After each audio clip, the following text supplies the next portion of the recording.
আজকের দিনটি অত্যন্ত তাৎপর্যপূর্ণ এবং আমাদের সকলের কাছে একটি আকর্ষণীয় দিন। কারণ এই দিনেই 1886 সালের 1 জানুয়ারিতে কাশীপুর উদ্যানবাটিতে শ্রী শ্রী রামকৃষ্ণদেব তিনি ভক্তদের মনোবাঞ্ছা পূরণ করেছিলেন এবং কল্পতরু দিবস হিসেবে এটি চিহ্নিত আমাদের ভক্ত গোষ্ঠীর মধ্যে, সকলের মধ্যে। তো ঠাকুর অসুস্থ ছিলেন, তার চিকিৎসার জন্য তিনি তখন কাশীপুরে থাকছিলেন। আর মূলত সেই সময়টাতে ঠাকুরের সেরকম ভাবে চলশক্তি ছিল না, চলশক্তিহীনই বলা যায়।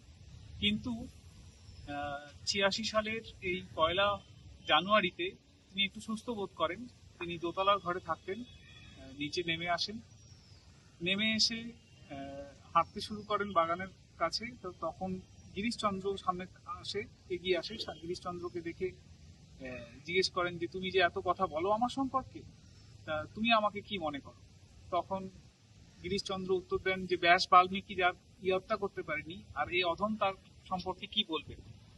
তো স্বয়ং ভগবানের কথা, মানে ব্যাসও যেখানে বলতে পারেনি, বাল্মীকি যেখানে রামায়ণে সে কথা বলতে পারেনি।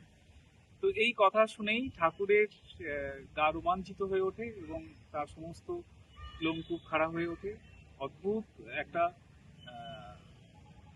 আধ্যাত্মিক যে ফার্ভার, সেখানে জায়গাটা পুরো জমজম করতে থাকে, গমগম করতে থাকে। ঠাকুর প্রশ্ন করেন যে, তোমরা কি চাও?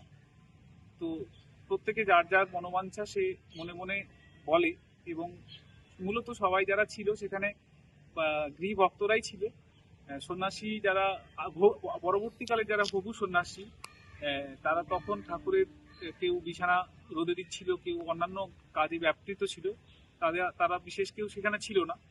গৃহী ভক্তদের মূলত সবাই তার নিজের ইষ্ট দেবতার দর্শনের আকাঙ্ক্ষা প্রকাশ করে মনে মনেই, এবং মুহূর্তের মধ্যে ঠাকুরের সেই ইচ্ছা কল্পতরু ঠাকুর তিনি সেই মনোবাঞ্ছা পূরণ করেন। প্রত্যেকে তার ইষ্ট দেবতার সাক্ষাৎকার হয়, সেখানে দর্শন হয়। একজনই খালি টাকা চেয়েছিলেন এবং সেটাও ঠাকুর সেই মনোবাঞ্ছাও পূরণ করেন। তিনি পরবর্তীকালে খুব অল্প সময়ের মধ্যে লক্ষপতি হয়ে যান, প্রেসের মালিক হয়ে। সেটাও আপনারা জানেন, সেই লিটারেচারে আছে। তো কল্পতরু মানে এইরকম, মানে ইংরেজি করলে হয় উইশ ফুলফিলিং ট্রি।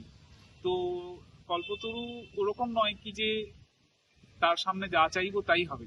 তো ওরকম কল্পতরু ঠাকুর নন কি সামনে বাঘ এসে যাও বলবো আর বাঘই এসে যাবে, আর এসে সেই বাঘ আমাকেই খালুম করে খেয়ে নেবে।